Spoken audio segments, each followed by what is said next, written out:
இன்றைக்கு சைதாப்பேட்டை தொகுதியில் மா சுப்பிரமணியம் அவருடைய ஏற்பாட்டில் நடத்தப்படுகின்ற கலைஞர் கணினி பயிற்சியகத்தில் படித்த 1500 மாணவ மாணவிகள், ஆட்டோக்கள் பெற்ற 1500 ஆட்டோ ஓட்டுநர்கள் என மொத்தம் 3000 பேருக்கு பொங்கல் நலத்திட்ட உதவிகள் நிகழ்ச்சிகள் இங்கே நடைபெற்றுக் கொண்டிருக்கிறது. நிகழ்ச்சி மூலம் உங்களை எல்லாம் சந்திக்கின்ற வாய்ப்பை பெற்றதற்கு மிகவும் மகிழ்ச்சி அடைகின்றேன். வந்திருக்கக்கூடிய அத்தனை பேருக்கும் முதல் என்னுடைய ஆங்கில புத்தாண்டு வாழ்த்துக்களையும் பொங்கல் வாழ்த்துக்களையும் நான் தெரிவித்துக் கொள்கின்றேன். பொதுவாக பொங்கல்னாலே அனைவருக்கும் ஒரு கூடுதல் மகிழ்ச்சி ஏற்படும். ஏன்னா பொங்கல் தான் நம்முடைய பண்பாட்டுடைய அடையாளம், தமிழ் பண்பாட்டுடைய அடையாளம். முழுக்க முழுக்க இயற்கைக்கு நன்றி சொல்ற விழா அது பொங்கல் திருவிழா. அதே மாதிரி உழைப்பை கொண்டாடுற விழானா நம்முடைய பொங்கல் திருவிழா தான். இவ்வளவு சிறப்பான ஒரு பொங்கல் நிகழ்ச்சியை நாம் அத்தனை பேர் சேர்ந்து இங்கே கொண்டாடி கொண்டிருக்கிறோம். எனக்கு முன்பு பேசிய சகோதரிகள் சகோதரர்கள்லாம் அவங்க அடைந்த பலன்களை பற்றி இங்கே குறிப்பிட்டு பெருமையாக பேசினார்கள். அவங்களுடைய மகிழ்ச்சியையும் அவங்களுடைய உணர்வுகளையும் பார்க்கும்பொழுது இவ்வளவு திட்டங்களை, இவ்வளவு நலத்திட்ட உதவிகளை கன்னி பயிற்சியாக இருக்கட்டும், ஆட்டோவாக இருக்கட்டும், காராக இருக்கட்டும், அழகு பயிற்சி நிலையத்திற்கான அழகு நிலையத்திற்கான அந்த ட்ரைனிங்காக இருக்கட்டும், இப்படி ஒவ்வொன்றையும் உங்களுடைய சட்டமன்ற உறுப்பினர் மாண்பு அமைச்சர் அண்ணன் மா சுப்பிரமணியன் அவர்கள் இவ்வளவு சிறப்பாக இந்த சைதாப்பேட்டை தொகுதியிலே செய்து கொண்டிருக்கிறார். அதை பார்க்கும்பொழுது என்னுடைய வாக்கு, நான் தங்கி இருப்பது, என்னுடைய இல்லம் இருப்பது மயிலாப்பூர் தொகுதியில். நான் மயிலாப்பூர்ல இருந்து தொகுதி மாறி இந்த சைதாப்பேட்டை தொகுதிக்கு வந்துடலாமா அப்படின்ற ஒரு நினைப்பை தருகின்ற அளவுக்கு அண்ணன் மா சுப்பிரமணியன் அவர்கள் இங்கே சிறப்பாக அனைத்தையும் செய்திருக்கின்றார். அதனால தான் இங்க வந்திருக்க அத்தனை பேரும் மகிழ்ச்சியோடு சிரித்த முகத்தோடு உட்கார்ந்துருக்கிறீங்க. இந்த மகிழ்ச்சி எப்போதுமே தொடரணும். பொங்கல் பண்டிகையை முன்னிட்டு இன்னைக்கு நம்முடைய திராவிட முன்னேற்ற கழகம் இன்னைக்கு இவ்வளவு சிறப்பான நிகழ்ச்சியை சைதாப்பேட்டையில் மட்டுமல்ல, கடந்த 4-5 நாட்களாக தமிழ்நாடு முழுக்க எல்லா இடங்கள்லையும் நாம கொண்டாடிட்டு இருக்கிறோம். பொதுமக்களுக்கு நலத்திட்ட உதவிகளை வழங்கிட்டு இருக்கிறோம். திராவிட முன்னேற்ற கழகம் நம்முடைய கட்சியின் சார்பாக, இயக்கத்தின் சார்பாக நிகழ்ச்சி நடத்திட்டு இருந்தாலும் அரசின் சார்பாகவும் தமிழ்நாடு அரசின் சார்பாகவும் இன்னைக்கு பல்வேறு நலத்திட்ட உதவிகளை வழங்கியிருக்கின்றோம். அது பொங்கலை முன்னிட்டு நம்முடைய முதலமைச்சர் அவர்கள் பல்வேறு திட்டங்களை, இனிப்பான செய்திகளை, மகிழ்ச்சியான செய்திகளை வழங்கியிருக்கின்றார். குறிப்பாக சென்ற மாதம் வரைக்கும் கலைஞர் மகளிர் உரிமை தொகை திட்டத்தில் 1,13,00,000 மகளிர் பயன்பெற்று இருந்தாங்க. இந்த ஜனவரி மாதத்திலிருந்து அது உயர்த்தப்பட்டு இன்னைக்கு ஒவ்வொரு மாசமும் 1,30,00,000 மகளிருக்கு மாசம் 1000 ரூபாய் கலைஞர் மகளிர் உரிமை தொகையை நம்முடைய முதலமைச்சர் அவர்கள் வழங்கியிருக்கின்றார். அது மட்டுமல்ல, சில நாட்களுக்கு முன்பு 10 லட்சம் கல்லூரி மாணவ மாணவிகளுக்கு லேப்டாப் வழங்குகின்ற திட்டத்தையும் நம்முடைய முதலமைச்சர் அவர்கள் துவங்கி வச்சிருக்கிறாங்க. இறுதியாண்டு படிக்கக்கூடிய மாணவர்கள் அத்தனை பேருக்கும் இலவச லேப்டாப் திட்டத்தை துவக்கி வச்சிருக்கிறாங்க. இப்படி பல்வேறு திட்டங்கள், மகளிருக்கான விடியல் பயண திட்டம், முதலமைச்சருடைய காலை உணவு திட்டம், மாணவிகளுக்கு புதுமை பெண் திட்டம், மாணவர்களுக்கு தமிழ் புதல்வன் திட்டம், நான் முதல்வன் திட்டம், இப்படி பல்வேறு திட்டங்களை முதலமைச்சர் அவர்கள் இன்னைக்கு செய்துட்டு வர்றார். இதையெல்லாம் விட கூடுதல் மகிழ்ச்சியாக இந்த வருஷம் பொங்கலுக்காக நம்முடைய முதலமைச்சர் அவர்கள் தமிழ்நாட்டில் இருக்கக்கூடிய அனைத்து குடும்பங்களுக்கும், அனைத்து ரேஷன் அட்டைகளுக்கும் 3000 ரூபாய் ரொக்க தொகையை பொங்கல் பரிசோடு சேர்த்து கொடுத்திருக்கிறார். இன்னைக்கு தமிழ்நாட்டில் இருக்கக்கூடிய ஒவ்வொரு வீட்டிலையும் திராவிட மாடல் அரசுடைய சாதனைகள் போய் சேர்ந்திருக்கின்றது. இங்கே உழைப்பினுடைய அடையாளமாக இருக்கின்ற ஆட்டோ ஓட்டுநர்கள் இத்தனை பேர் வந்திருக்கிறீங்க, கூடுதல் மகிழ்ச்சி. அதே 50% பேர் மகளிர் ஆட்டோ ஓட்டுநர் வந்திருக்கிறீங்க, பார்க்கும்போது மிக பெருமையாக இருக்கின்றது. ஒரு காலத்துல பெண்கள் 100 வருடங்களுக்கு முன்பு பெண்கள் வீட்டை விட்டு வெளில வரத்துக்கு உரிமை கிடையாது, படிக்கிறதுக்கு உரிமை கிடையாது, ஆண்களோடு பேசுவதற்கு உரிமை கிடையாது. இதையெல்லாம் ஒழிக்கணும், பெண்கள் சமுதாயத்தில் முன்னேறணும்னு தான் திராவிட முன்னேற்ற கழகம் துவக்கப்பட்டது. திராவிட இயக்கம் துவக்கப்பட்டது அதுதான் காரணம். தந்தை பெரியார் அவர்கள் பெண்கள் கையில் இருக்கக்கூடிய சமையல் கரண்டியை பிடிக்கிட்டு அவங்க கையில புத்தகத்தை கொடுக்கணும், பெண்கள் படிச்சு முன்னேறணும்னு சொன்னார். இன்னைக்கு நம்ம முதலமைச்சர் அவர்கள் புத்தகத்தை மட்டும் இல்ல, கூட லேப்டாப்பையும் சேர்த்து கொடுத்திருக்கிறார் நம்முடைய முதலமைச்சர் அவர்கள். அதனுடைய வெளிப்பாடு தான் இன்னைக்கு இத்தனை மகளிர் இவ்வளவு பெருமையோடு ஆட்டோ ஓட்டுநர்களாக அமர்ந்திருக்கிறீங்க. உங்களால் பார்க்கும்போது மிகுந்த பெருமையாக இருக்கின்றது. இன்னைக்கு சென்னையோட ஒரு அடையாளமாக இருப்பது இங்க வந்திருக்கக்கூடிய ஆட்டோ ஓட்டுநர்கள் நீங்க தான். இன்னைக்கு நம்ம எல்லாம் கூகுள் மேப் யூஸ் பண்றோம். ஆனா கூகுள் மேப் இல்லாத காலத்துல சென்னையோட மேப்பா இருக்கக்கூடியது இங்க வந்திருக்கக்கூடிய ஆட்டோ ஓட்டுநர்கள் நீங்க தான். அந்த அளவுக்கு சென்னையினுடைய ஒவ்வொரு சாலையும் ஒவ்வொரு தெருவையும் அக்யூரேட்டா தெரிஞ்சு வச்சிருக்கக்கூடியவங்க நீங்க. அப்படிப்பட்ட ஆட்டோ ஓட்டுநர்கள் உங்களை சந்திச்சு உங்களோட பொங்கல் கொண்டாடுறது எனக்கு கூடுதல் மகிழ்ச்சி. இந்த நேரத்தில் நம்முடைய அமைச்சர் அண்ணன் மாசு அவர்களுக்கு என்னுடைய ஸ்பெஷல் வாழ்த்துக்களை நான் தெரிவித்துக் கொள்கின்றேன். ஏன்னா இவ்வளவு இளைஞர்களுக்கு கம்ப்யூட்டர் பயிற்சி கொடுக்கிறது ஒரு சாதாரண விஷயம் கிடையாது. முன்னாடியெல்லாம் கல்வி அறிவு பெற்றவங்கன்னு சொன்னா எழுத படிக்க தெரிஞ்சா போதும். ஆனா இன்னைக்கு அது பத்தாது. இப்ப கல்வி அறிவுன்னு சொன்னா கண்டிப்பா கம்ப்யூட்டர் தெரிஞ்சுக்கணும்னு சொல்றாங்க. இனி வரக்கூடிய காலத்துல பிசிக்கல் ஸ்கில் அதை தவிர டிஜிட்டல் ஸ்கில்ஸ் இருக்கிறவங்களுக்கு தான் இன்னைக்கு எதிர்காலம் இன்னும் பிரகாசமாக இருக்கின்றது. அந்த வகையில் இங்க இருக்கக்கூடிய 1500 மாணவ மாணவிகளுக்கு கம்ப்யூட்டர் பயிற்சி கொடுத்து அவங்களுடைய எதிர்காலத்தை இன்னைக்கு உரிமையமாக ஆக்கிக் கொண்டிருக்கிறார் அண்ணன் மாசு அவர்கள். அவருக்கு என்னுடைய வாழ்த்துக்களை தெரிவித்துக் கொண்டேன். ஒரு காலத்துல நம்முடைய இளைஞர்களுக்கு தகுதி திறமை கிடையாதுன்னு ஒதுக்கி வச்சாங்க. ஆனா நம்முடைய இளைஞர்கள், தமிழ்நாட்டு இளைஞர்கள் எங்களுக்கு வாய்ப்பு கொடுத்து பாருங்க, நாங்களும் சாதிச்சு காட்டுவோம் என்பதற்கு சொன்னாங்க. அதை இன்னைக்கு செஞ்சு காட்டிட்டு இருக்கிறாங்க. அதற்கு சாட்சியாகத்தான் இன்னைக்கு இத்தனை மாணவிகள் இளைஞர்கள் நீங்க உட்கார்ந்து இருக்கிறீங்க.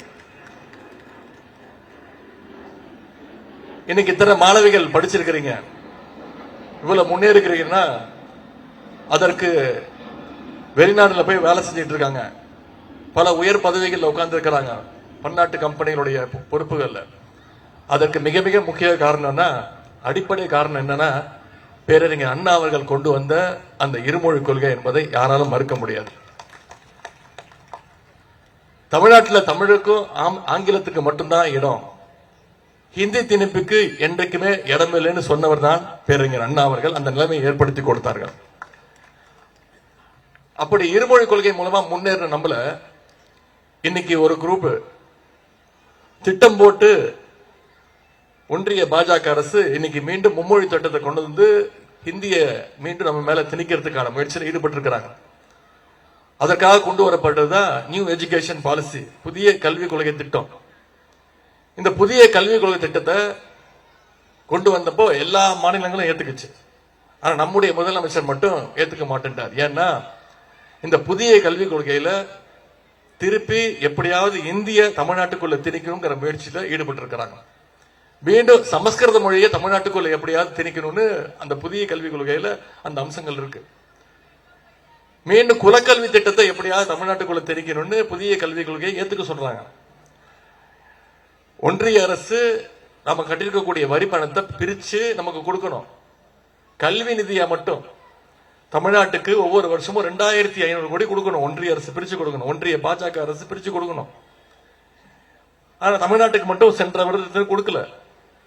ஏன்னு கேட்டீங்கன்னா சொல்லிட்டாங்க, புதிய கல்விக் கொள்கை ஏத்துக்க மாட்டேங்கிறீங்க, கொடுக்க முடியாது, ஏத்துக்கிட்டா கொடுக்கறோம்னு சொல்லி மிரட்டி பார்த்துச்சு ஒன்றிய அரசு. ஆனா நம்முடைய முதலமைச்சர் சொன்ன தெரியுமா, நீங்க புதிய கல்விக் கொள்கை மூலமாக மீண்டும் இந்திய திணிக்க பாக்குறீங்க, சமஸ்கிருதத்தை கொண்டு வர பாக்குறீங்க. 2500 கோடி இல்ல, நீங்க 10,000 கோடி கொடுத்தாலும் என்னைக்கோ தமிழ்நாட்டுக்குள்ள நான் புதிய கல்விக் கொள்கையை அனுமதிக்க மாட்டேன், என் தமிழ்நாட்டு மக்கள் மீது அனுமதிக்க மாட்டேன்னு சொல்லி இன்னைக்கு சட்ட போராட்டத்தை நடத்திட்டு இருக்கிறது நம்முடைய தமிழ்நாடு அரசு. அன்றைக்கு மட்டுமல்ல, இன்றைக்கும் இந்தி திணிப்ப தமிழ்நாடு எதிர்க்கும். ஏன்னா இது பேரறிஞர் அண்ணா அவர்கள் பற்ற வைத்த தீ, தலைமுறை தலைமுறையாக பரவி கொண்டிருக்கக்கூடிய தீ. இன்னைக்கு அண்ணா வழியில, கலைஞர் வழியில தான் நம்முடைய முதலமைச்சர் அவர்கள் ஆட்சி நடத்திட்டு இருக்கிறார். எப்படி மொழி உரிமை, நிதி உரிமை, மாநில உரிமைன்னு இன்னைக்கு இந்தியாவில் இருக்கக்கூடிய அனைத்து முதலமைச்சர்களுக்கும் ஒரு எடுத்துக்காட்டாக வழிகாட்டியாக இருக்கக்கூடியவர் தான் நம்முடைய முதலமைச்சர் அவர்கள். அதுக்கு ஒரே ஒரு எடுத்துக்காட்டை இங்க குறிப்பிட விரும்புகின்றேன். சமீபத்தில் நீங்க தொலைக்காட்சியில பார்த்திருப்பீங்க, ஜம்மு காஷ்மீருடைய முன்னாள் முதலமைச்சர், ஜம்மு காஷ்மீர் மக்கள் ஜனநாயக கட்சியினுடைய தலைவர், அவங்க பெயர் மெஹபூபா முஃப்தி அவர்கள். அவங்க காஷ்மீரை சேர்ந்தவங்க. காஷ்மீர்ல பத்திரிகையாளர்களை சந்திக்கிறாங்க. பத்திரிகையாளர் கேட்கிற கேள்விக்கெல்லாம் பதில் சொல்றாங்க. அவங்களுடைய தாய்மொழி காஷ்மீரியில பேசிட்டு இருக்காங்க. அப்ப பத்திரிகையாளர்கள் குறுக்கிட்டு அவங்க கிட்ட சொல்றாங்க, ஆமா நீங்க உருதுல பேசுங்க, இல்ல இந்தியில பேசுங்க அப்படின்னு குறுக்கிட்டு சொல்லும் பொழுது அம்மையார் அவர்கள் சொல்றாங்க, அந்த ஜம்மு காஷ்மீர் மக்கள் ஜனநாயக கட்சியினுடைய முன்னாள் முதலமைச்சர் அவர்கள் மெஹபூபா முஃப்தி அவர்கள் சொல்றாங்க, என்னுடைய தாய்மொழியில பேசக்கூடாதுன்னு சொல்றீங்களே, உங்களுக்கு தைரியம் இருந்தா தமிழ்நாட்டுக்கு போய் அங்க இருக்கிறார் முதலமைச்சர், என்னுடைய சகோதரர் ஸ்டாலினை பார்த்து உங்களுக்கு சொல்வதற்கு தைரியம் இருக்கான்னு எங்க காஷ்மீரில் இருக்கக்கூடிய ஒரு முன்னாள் முதலமைச்சர் அவர்கள் நம்முடைய முதலமைச்சர் எடுத்துக்காட்டாக சொல்றாங்க. இப்படி மொழி உரிமை, மாநில உரிமைன்னு வந்துச்சுன்னா காஷ்மீர் வரைக்கும் நம்முடைய தலைவருடைய, நம்முடைய முதலமைச்சருடைய பெயர் தான் அவங்களுக்கு ஞாபகம் வருது. இன்னும் உதாரணத்துக்கு சொல்லணும்னா, கடந்த 10 ஆண்டுகள்ல ஒன்றிய பாஜக அரசு சமஸ்கிருத மொழிக்கு யாருமே பேசக்கூடாத, யாருமே பேச முடியாத சமஸ்கிருத மொழிக்கு வளர்ச்சிக்கு 2600 கோடி ரூபாய் ஒதுக்கீடு செஞ்சிருக்கிறாங்க ஒன்றிய அரசு. ஆனா நம்முடைய தமிழ் மொழியினுடைய வளர்ச்சிக்கு பாத்தீங்கன்னா ஒன்றிய அரசு ஒதுக்குனது வெறும் 150 கோடி. சமஸ்கிருதத்துக்கு 2600 கோடி, தமிழுக்கு வெறும் 150 கோடி ஒதுக்கிட்டு இருக்குது ஒன்றிய அரசு. இன்னும் பல வகையில தமிழ்நாட்டுடைய நிதி உரிமை பறிக்கப்பட்டிருக்கு. இன்னைக்கு Chennai metro rail second phase 2ஆம் கட்ட திட்டத்திற்கு ஒன்றிய அரசு கொடுக்க வேண்டிய நிதி தொகை கொடுக்கல. ஒன்றிய அரசு கொடுக்க வேண்டிய 10,000 கோடி ரூபாயையும் நம்முடைய முதலமைச்சர் இன்னைக்கு நிதி ஒதுக்கி அந்த பணிகள் நடைபெற்றிருக்கிறது. ஜிஎஸ்டி வரி வசூல், அது கிட்டத்தட்ட 10,000 கோடி ரூபாய் ஒன்றிய அரசு நமக்கு கொடுக்க வேண்டியது இன்னும் கொடுக்கப்படல. இப்படி பல்வேறு திட்டங்கள்ல ஒன்றிய அரசு தமிழ்நாட்டுடைய நிதி உரிமையை பறிச்சிட்டு இருக்கிறாங்க. மதுரை கோவை மெட்ரோ திட்டத்திற்கு ஒன்றிய அரசு இதுவரைக்கும் அனுமதி கொடுக்கல. ஆனா அது மட்டும் இல்ல, எய்ம்ஸ் மருத்துவமனை உங்களுக்கு தெரியும், ஒரே ஒரு செங்கலை வச்சுட்டு எய்ம்ஸ் மருத்துவமனை வந்துருச்சுன்னு போயிட்டாங்க. நம்முடைய முதலமைச்சர் அப்படி கிடையாது. ஆட்சிக்கு வந்ததும் கிண்டியில் இருக்கக்கூடிய கலைஞர் உயர் சிறப்பு மருத்துவமனைக்கு அடிக்கல் நாட்டி இன்னைக்கு 240 கோடி ரூபாய் ஒதுக்கப்பட்டு இன்னைக்கு அந்த மருத்துவமனையை முதலமைச்சர் அவர்களே திறந்து வச்சிருக்கிறாங்க. இவ்வளவு ஓரவஞ்சனைகளையும் கொடுமைகளையும் ஒன்றிய அரசு இன்னைக்கு பண்ணிட்டு இன்னைக்கு பாசிஸ்டுகள் டெல்லியில உட்கார்ந்துட்டு தமிழ்நாட்டை எப்படியாவது ஆளலான்னு முயற்சி பண்ணிட்டு இருக்கிறாங்க. அதற்கு பழைய அடிமைகளும் அவங்களோட சேர்ந்து இன்னைக்கு புது அடிமைகளும் சேருவதற்கான வாய்ப்பு இருக்கு. எத்தனை பேரை கூட்டிட்டு வந்தாலும் தமிழ்நாட்டு மக்கள் என்னைக்கும் நம்முடைய திராவிட முன்னேற்ற கழகத்தையும் நம்முடைய முதலமைச்சர் அவர்கள் தான் மீண்டும் முதலமைச்சராக தேர்ந்தெடுப்பாங்க. அதை எப்படியாவது தடுக்கணும்னு தான் எஸ்ஐஆர் திட்டத்தை கொண்டு வந்தாங்க. அதை முதல்ல இருந்து எதிர்த்தது திராவிட முன்னேற்ற கழகம், நம்முடைய தலைவர் தான். இன்னைக்கு பாத்தீங்கன்னா இந்த எஸ்ஐஆர் திட்டத்தின் மூலமா, ஸ்பெஷல் இன்டென்சிவ் ரிவிஷன் மூலமாக தமிழ்நாட்டில் 97 லட்சம் வாக்காளர்களை நீக்கி இருக்கிறாங்க.